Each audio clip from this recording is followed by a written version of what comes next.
ஒரே விளம்பரத்துக்கு 143 கோடி. Cinema super ஸ்டார்களின் சம்பளத்தையே மிஞ்சிய மெஸ்ஸி. கால்பந்து வீரர் Messi Spiderman brand new day படத்துக்கான விளம்பர வீடியோவில் நடிச்சதுக்காக சுமார் 143 கோடி சம்பளமா வாங்கியிருக்கிறது ரசிகர்கள் கிட்ட பேசுபொருளா மாறியிருக்கு. உலக கால்பந்து ஜாம்பவான் லியோனல் மெஸ்ஸி மைதானத்துல மட்டுமில்ல விளம்பர உலகத்திலையும் தன்னோட மார்க்கெட் மதிப்பை மறுபடியும் நிரூபிச்சிருக்காரு. ஹாலிவுட்டோட மிகப்பெரிய சூப்பர் ஹீரோ படமான ஸ்பைடர்மேன் பிராண்ட் நியூ டே படத்துக்கான விளம்பர வீடியோவில் நடிகர் டாம் ஹாலண்ட் கூட இணைஞ்சு நடிச்சதுக்காக இந்திய மதிப்புல சுமார் 143 கோடி, அதாவது 15 மில்லியன் அமெரிக்க டாலர் சம்பளமா வாங்கியிருக்கிறதா தகவல் வெளியாயிருக்கு. இந்த தகவல் சமூக வலைதளங்கள்ல வேகமா பரவிக்கிட்டு இருக்கு. வெறும் 40 வினாடிகள் மட்டுமே ஓடக்கூடிய இந்த ப்ரமோஷன் வீடியோவில் ஸ்பைடர்மேனை தேடி போகக்கூடிய மெஸ்ஸி பின்னாடி அவர் கூட நியூயார்க் நகரத்துல சாகச பயணம் மேற்கொள்றது மாதிரியான காட்சிகள் இடம்பெற்றிருக்கு. சோனி பிக்சர்ஸ் வெளியிட்டிருக்கக்கூடிய இந்த வீடியோ வெளியான சில மணி நேரங்கள்லயே கோடிக்கணக்கான பார்வைகளை பெற்று இணையதளத்துல வைரலாச்சு.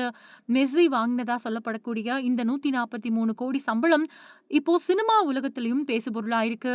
இந்திய சினிமாவில முன்னணி நடிகர்கள் பல பேரு ஒரு முழு படத்துக்கு வாங்கக்கூடிய சம்பளத்தை விட மெஸ்ஸி ஒரு விளம்பரத்துக்காகவே வாங்கி இருக்கிறது எல்லாரையும் ஆச்சரியத்துல ஆழ்த்தி இருக்கு.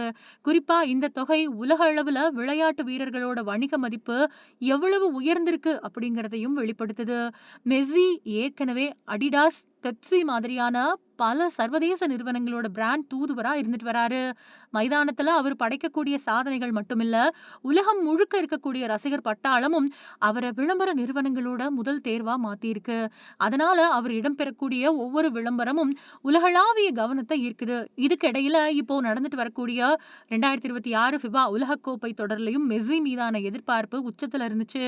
39 வயதுலையும் அர்ஜென்டினா அணியோட முக்கிய வீரரா களமிறங்கி விளையாடிட்டு வரக்கூடிய அவரு அணிய மறுபடியும் கோப்பை வெற்றிக்கு அழைத்து செல்வாரா அப்படிங்கிற எதிர்பார்ப்புல உலகம் முழுக்க இருக்கக்கூடிய கால்பந்து ரசிகர்கள் காத்துக்கிட்டு இருக்காங்க. மைதானத்துல அவரோட ஒவ்வொரு ஆட்டமும் கவனத்தை ஈர்க்கக்கூடிய நிலையிலையும் திரையுலகத்துல அவர் உருவாக்கி இருக்கக்கூடிய இந்த புதிய சாதனை விளையாட்டு வீரர்களோட உலகளாவிய வணிக சக்தியை மறுபடியும் ஒரு தடவை நிரூபிச்சிருக்கு.